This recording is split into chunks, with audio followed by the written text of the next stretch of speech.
1290 টাকার প্যাকেজে কি কি ছিল আর কয়জন খাইতে পারবে, স্বাদটাই বা কেমন আর কোথায় সেটা দেখতে হলে পুরো ভিডিওতে সঙ্গেই থাকুন। হে আসসালামু আলাইকুম কলিজার টুকরা পোলাপান, আমি আপনাদের শাকিল খান আবারও ফিরে আসলাম খাবারের একটি ব্লগ নিয়ে আপনাদের সামনে। আজকের ভিডিওটা স্পেশাল কারণ আজ আমরা খাইতে এসেছি জয়পুরহাট জেলার সুনামধন্য restaurant Delicious Kacchi and Chinese. এই রেস্টুরেন্টের ওনার সুজিত দাদা খুবই নরম এবং সাদা মনের মানুষ। জয়পুরহাটে যারা ভালো মানের কাচ্চি এবং ফ্যামিলি নিয়ে রেস্টুরেন্টে যাবেন এরকম ভাবছেন, তাদের পছন্দের তালিকায় প্রথমেই রাখতে পারেন এই রেস্টুরেন্ট। এই জায়গাটা ইতিমধ্যে অনেকের পছন্দের তালিকায় আছে, আর আজ নিজে এসে খেয়ে বলতেই পারি হাইপটা একদম ফ্যাক না। রেস্টুরেন্টে ঢুকতেই প্রথমে যেটা চোখে পড়ে তা হলো এর সুন্দর পরিপাটি ইন্টেরিয়র, আরামদায়ক সোফা, ঝলমলে লাইটিং, পরিষ্কার পরিচ্ছন্ন পরিবেশ। ফ্যামিলি, কাপল বা ফ্রেন্ডস সবাইকে নিয়ে স্বাচ্ছন্দ্যে বসে খাইতে পারবেন। আজ আমরা গেছিলাম 3 জন, এই জন্য ওয়েটার এসে বললো ভাই 3 জনের জন্য একটা সুন্দর প্যাকেজ আছে, তার মূল্য 1290 টাকা। এই প্যাকেজে ছিল কাচ্চি, রোস্ট, মাটন ভুনা, জালি কাবাব ও চাটনি। এবার আসি খাবারের আসল কথায়, come to the point. Kacchi বিরিয়ানির চালটা ছিল ঝরঝরে, একদম বেশি তেল চিটেও না আবার শুকনাও না।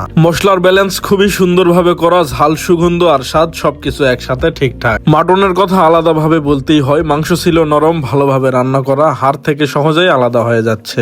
একটা কামড় দিতেই বোঝা গেল কোয়ালিটিতে কোনো কম্প্রোমাইজ করে নাই তারা। এক কথায় বলতে গেলে খাবারের স্বাদটা ছিল নামেরই মতো ডেলিসিয়াস। প্রথম দিকে তাদের একটু ব্যাড রিভিউ ছিল, অনেকেই বলতেছিল শুধু নামেই ডেলিসিয়াস, কিন্তু বর্তমানে তাদের নামে, ব্যবহারে এবং খাবারের সব দিকেই ডেলিসিয়াস। দামের দিকে যদি বিবেচনা করি 1290 টাকার প্যাকেজটা ছিল দুর্দান্ত। আমরা 3 জন তৃপ্তি সহকারে খাইছি। যদি আপনি জয়পুরহাটে থাকেন অথবা জয়পুরহাটের বাইরে থেকে ভ্রমণে আসেন জয়পুরহাটে, তাহলে অবশ্যই এই রেস্টুরেন্টের খাবার একবার ট্রাই করে দেখতেই পারেন। বিশেষ করে কাচ্চি লাভারদের জন্য জায়গাটা বেশ রিকমেন্ডেড। পার্সোনালি আমাকে কাচ্চি ভালো লাগে, আর ভিডিওটা যদি ভালো লাগে অবশ্যই লাইক দেন আর কমেন্টে জানাই দেন আপনাকে কি ভালো লাগে, কাচ্চি না বিরিয়ানি। আজকের মতো এখানেই শেষ করছি। যদি বেঁচে থাকি আবারও দেখা হবে নতুন কোনো ভিডিওতে। ততক্ষণ সুস্থ থাকবেন, ভালো থাকবেন, আল্লাহ হাফেজ।